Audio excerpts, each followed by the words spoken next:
Hi friends, என்ன one voice வீடியோக்கு தான் வரும். அன்றைக்கு டிஃப்ரெண்ட்டாக புதுசாக வந்திருக்கான்னு யோசிங்களா? என்னடா நம்ம அட் குரூப்பால் புதுசாக பப்ளிக் ரிவ்யூ ஒன்று ஸ்டார்ட் பண்ணியிருக்கிறோம். இப்போ நம்ம எங்கே நிற்கோம்டா, கல்முனை பஸ் ஸ்டாண்டுக்கு வந்திருக்கிறோம். நம்ம முதலாவது வைக்க போகிற கேள்வி என்னென்னா, இப்போ நாட்டில் பெண்களுக்கு எதிரான வன்கொடுமைகள், அதுக்கு எதிராக ஒரு சட்டம் கொண்டு வரணும்டா, என்ன சட்டம் கொண்டு வரலாம்? இதை நம்ம பப்ளிக்கில் போய் ஓவரால் ஒப்பீனியன் கேட்க போகிறோம். வாங்க வீடியோக்குள்ளே போகலாம். புதிய முயற்சி, வரவேற்கத்தக்க ஒரு முயற்சி.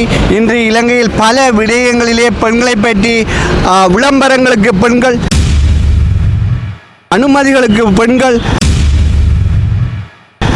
அறிவிப்புகளுக்கு பெண்கள்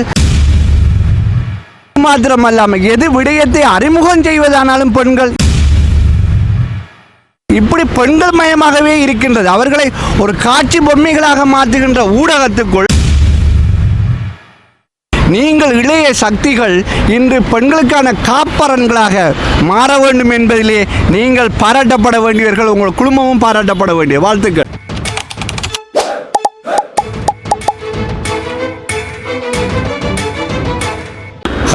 நல்லது.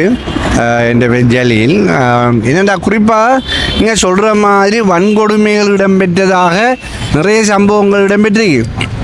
இதனை பாதுகாக்கின்ற இலங்கையினுடைய அரச படைகளே அது ஒழுக்கையினமாக நடந்த சம்பவங்களும் இருக்கு. அது மாத்திரமல்ல, இவைகள் தொடர்பாக அந்த பாதுகாப்பு துறையில் இருக்கின்ற நபரிடம் சொல்லுவதற்கு பதிலாக அங்கே இருக்கின்ற போலீஸ் ஸ்டேஷனுக்கு சென்றாலும் அங்கும் அவர்களுக்கு வன்கொடுமை என்றால் விபச்சாரங்கள் அல்ல நான் சொல்ல வருகின்ற விடயம்.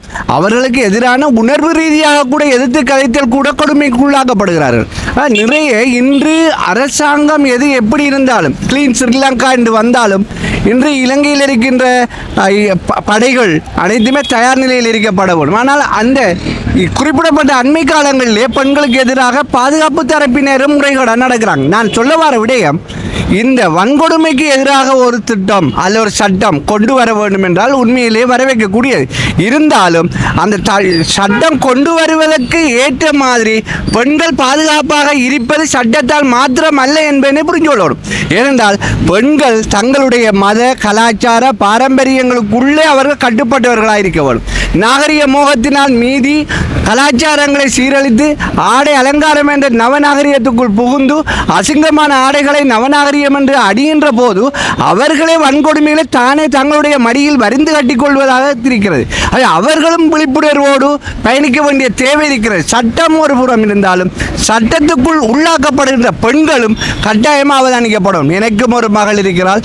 இருந்தாலும் ஒவ்வொரு பெண்களும் அவரோட உரிமை சுதந்திரம் யதார்த்தமாக திரியத்தான் வேண்டும். இருந்தாலும் சில வரையறை கட்டுக்கோப்புகளுக்குள் கலாச்சார பேணுதல்களுக்குள் அவரை பயணிப்பதன் ஆரோக்கியமாக அமையும்.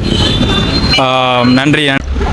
என்னை பொறுத்தவரையில் ஸ்ரீலங்காவில் பெண்களுக்கு எதிரான அந்த சட்டங்கள் கொஞ்சம் குறைவாக இருக்குது. அதில் கொஞ்சம் கூட்டி அந்த அரசாங்கம் கொஞ்சம் சரியான முறையில் நடத்துமெண்டா கொஞ்சம் திருப்தியாக இருக்கும் பெண்களுக்கு. சரி, என்னடா பெண்களுக்கு எதிராக நடக்கிற வன்கொடுமைக்கான அவரது கருத்து இது. ரொம்ப தேங்க்ஸ் தம்பி. Okay, thank you. என்ன பொறுத்தவரையில் இந்த பெண்களுக்கு வன்முறை செய்யணும்னு சொன்னால் இவங்களை சரியான முறையில் தண்டிக்கணும். எனக்கு இது நான் தண்டனை கொடுக்குறேன்னு சொன்னால் இவங்களை போஸ்ட் கட்டையில் கட்டி வச்சு சரியான முறையில் உரிமையில் உரிக்கணும்.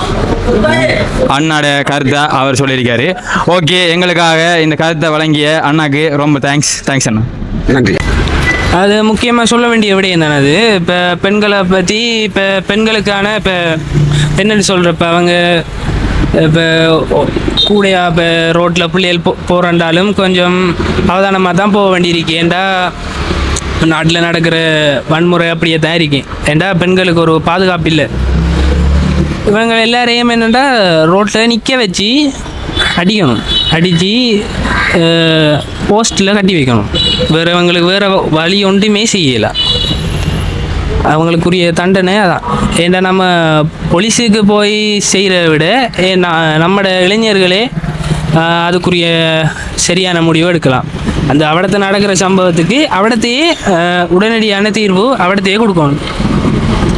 நன்றி அபிஷான். அவரோட கருத்தை அவர் பகிர்ந்து கொண்டார்.